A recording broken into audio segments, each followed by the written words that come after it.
The purpose of this video is to show you how to add an activity or resource to your course. The first step is to make sure that editing is turned on. Once editing is turned on, go to the section that you want to add an activity or resource to.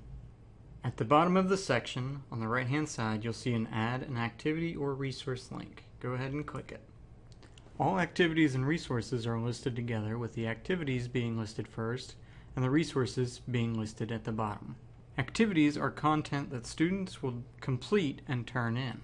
Popular types of activities include assignments or quizzes. Resources are course materials the student uses to learn the content, and these include books or URLs to external sites. If you would like to know more about any of the activities or resources, just click on it and more information will appear on the right side of the pop-up window. For the purpose of this video, we're going to create an assignment. Click on Assignment, then click Add down at the bottom of the pop-up window. To start with, you'll need to give the assignment a name. Once you have given the assignment a name, you can give it a description as well. If there are files the students will need to complete the assignment, you can add them here in the Additional Files section. Moving on, there are a number of different options available to you when creating an assignment. We will discuss the most commonly used ones in this video. For availability, you can set the start date, a due date, and a cutoff date. If using the cutoff date, the students will not be allowed to submit an assignment after the cutoff date. The next set of options is the submission types.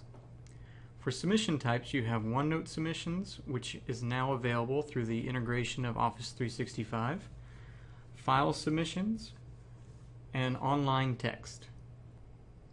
You can also set the maximum number of OneNote pages, the OneNote size, maximum number of upload files. So if you want your students to be able to upload more than one file, you need to change this to the number of files you would like. You can also set the maximum submission size.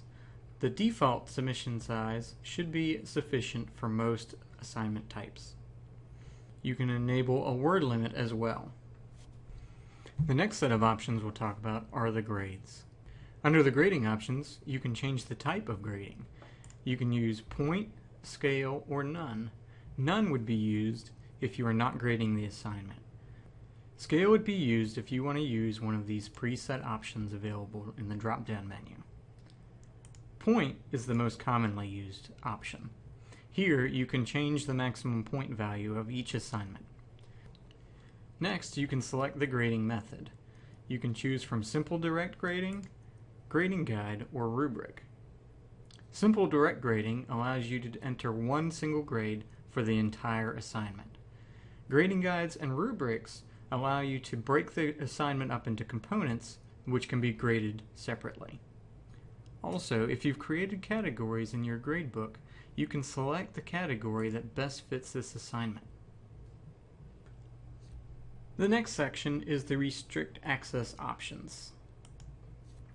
This section will allow you to limit access based on set criteria. To add a restriction, click the Add Restriction button. Here you can see the different types of restrictions that can be used. We're going to select Activity Completion here. So for the student to be able to view this assignment, the student must match the following, and it's going to say Activity Completion. We're going to choose an activity, and we're going to say must be marked complete. This means that the student must complete the activity that we've specified here in order to view this activity. We have now added a restriction to the access of this activity. This covers the basics of setting up an activity for your Moodle course. There are a number of different options we did not discuss in this video. If you have questions, please contact us at dl@carteret.edu or 252-222-6397.